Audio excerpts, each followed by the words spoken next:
Bonsoir à toi, cher ami. Je suis très heureux de te retrouver pour continuer cette série sur le thème « Qu'est-ce que Dieu ne peut pas faire ?» Alors aujourd'hui, on va voir quelque chose de indispensable pour chacun d'entre nous. Quelque chose qui n'est pas, je pense que nous connaissons, mais que nous ne devons jamais perdre de vue, que nous ne devons jamais oublier. Alors qu'est-ce que Dieu ne peut pas faire? Ce n'est pas qu'il ne veut pas le faire, mais il ne peut pas le faire par rapport à ce qu'il est, par rapport à ce qu'il représente. Il y a ce texte que j'aimerais citer dès le début avec toi dans Habacuc, le chapitre 1 au verset 13, où il nous est dit ceci. « Tes yeux sont trop purs pour voir le mal, et tu ne peux pas regarder l'iniquité.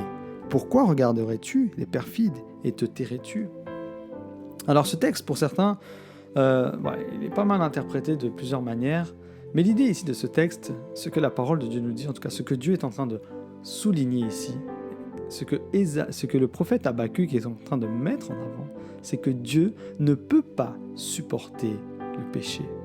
Alors Dieu peut regarder le péché, il le voit le péché, n'est-ce pas? Il a vu le péché dans le cœur de David, il a vu le péché dans les enfants d'Israël, d'accord?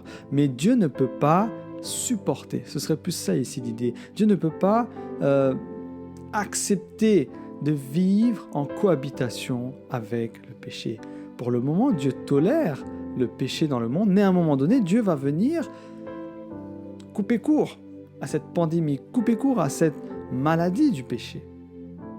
Et c'est pourquoi nous devons veiller et faire attention à ce que, justement, parce que si nous sommes toujours des pécheurs non repentis, eh bien c'est compliqué de rester dans la présence de Dieu. C'est pourquoi Dieu nous a envoyé justement Jésus-Christ, pour que nous puissions justement rester, être capables d'être dans la présence de Dieu. Parce que lorsque je suis couvert de Jésus-Christ, eh bien Dieu peut m'accepter tel que je suis, même si je suis un pécheur. Dieu est le péché, mais Dieu aime le pécheur. Et regarde cette promesse que j'aimerais te laisser ce soir. Ésaïe au chapitre 59, les versets 1 et 2, il nous est dit « Non, la main de l'Éternel n'est pas trop courte pour sauver, ni son oreille trop dure pour entendre, mais ce sont vos crimes qui mettent une séparation entre vous et votre Dieu. Ce sont vos péchés qui vous cachent sa face et l'empêchent de vous écouter. » Donc, c'est pas vraiment que Dieu ne veut pas être avec moi, c'est que Dieu ne peut pas, tout simplement, par rapport au péché. Donc, d'après cette promesse de Ésaïe au chapitre 59, les versets 1 à 3, le Seigneur nous réconforte ici parce qu'il nous dit une chose. Je ne peux pas accepter le péché qui est dans ta vie, mais je t'accepte toi. Toi parce que je suis capable de te sauver. Et par Jésus-Christ, le Seigneur peut te sauver.